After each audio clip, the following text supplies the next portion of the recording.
guys, my name is Miss Megan, and I am Miss Sarah at the Barberville Union Club. I'm her sister, her big sister, and I'm also a school teacher.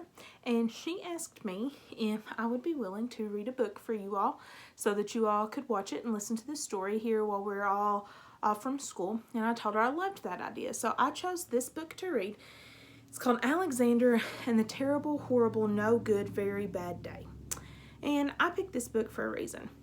Because I don't know about you all, but now we've not been to school in like 2 weeks, and I'm missing school, and I'm missing all my students, and I kind of feel like I'm having some terrible, horrible, no good, very bad days myself. So I thought maybe we could see how Alexander deals with it and see if we couldn't learn something from it too.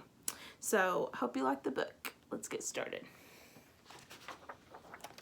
Alexander and the Terrible, Horrible, No Good, Very Bad Day by Judith Vorst.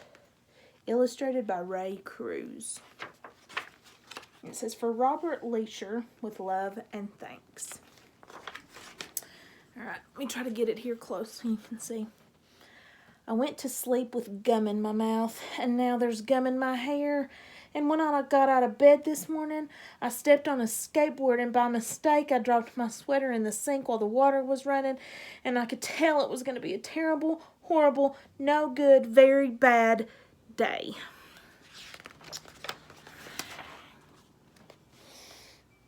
At breakfast, Anthony found a Corvette Stingray car kit in his breakfast cereal box, and Nick found a Junior Undercover Agent code ring in his breakfast cereal box, but in my breakfast cereal box, all I found was breakfast cereal. I think I'll move to Australia. Try to get it up here so you can see the pictures. In the carpool, Mrs. Gibson let Becky have a seat by the window. Audrey and Elliot got seats by the windows too. I said I was being scrunched. I said I was being smushed. I said if I don't get a seat by the window, I'm going to be car sick. No one even answered. I could tell it was going to be a terrible, horrible, no good, very bad day. At school, Mrs. Dickens liked Paul's picture of a sailboat better than my picture of the invisible castle. And let me move it so you can see. Here's Alexander's invisible castle. There's nothing there.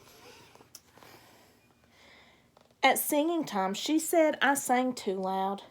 At counting time, she said I left out 16. Who needs 16? I could tell it was going to be a terrible, horrible, no good, very bad day. His day just keeps getting worse.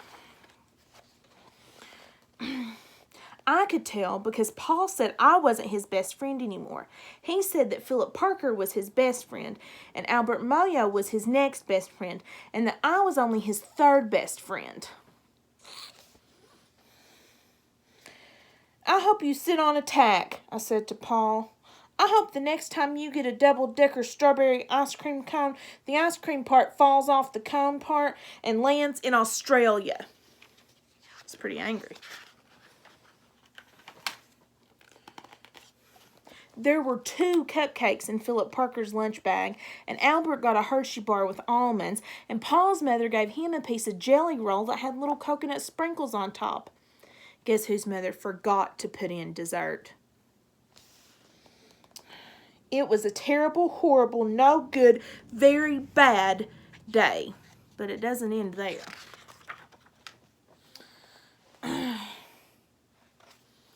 That's what it was. Because after school, my mom took us all to the dentist. And Dr. Fields found a cavity just in me. Come back next week and I'll fix it, said Dr. Fields. Next week, I'm going to Australia, I said. On the way downstairs, the elevator door closed on my foot. And while we were waiting for my mom to go get the car, Anthony made me fall where it was muddy. And then when I started crying because of the mud, Nick said I was a crybaby. And while I was punching Nick for saying crybaby, my mom came back with the car and scolded me for being muddy and fighting. I'm having a terrible, horrible, no good, very bad day, I told everybody. But no one even answered. Poor Alexander. Here we are now, we're shoe shopping. So then we went to the shoe store to buy some sneakers. Anthony chose white ones with blue stripes. Nick chose red ones with white stripes. I chose blue ones with red stripes. But then the shoe man said, we're all sold out. They made me buy plain old white ones, but they can't make me wear them.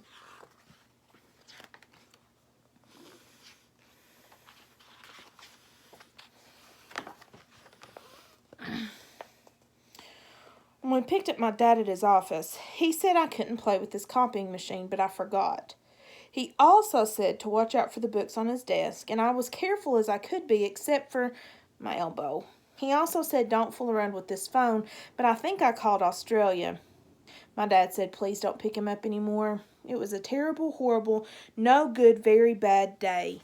And you can see Alexander made a really big mess of his dad's office, and his dad does not look very happy.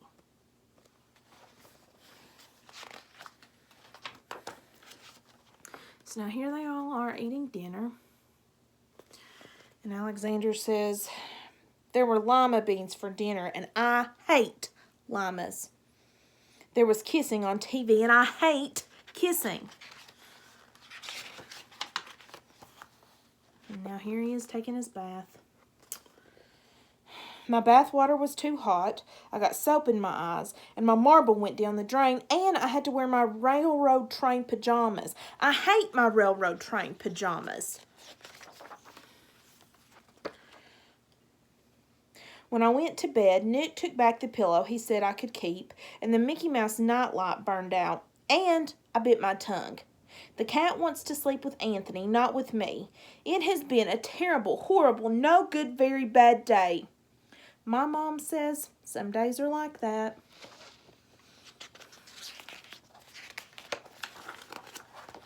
Even in Australia.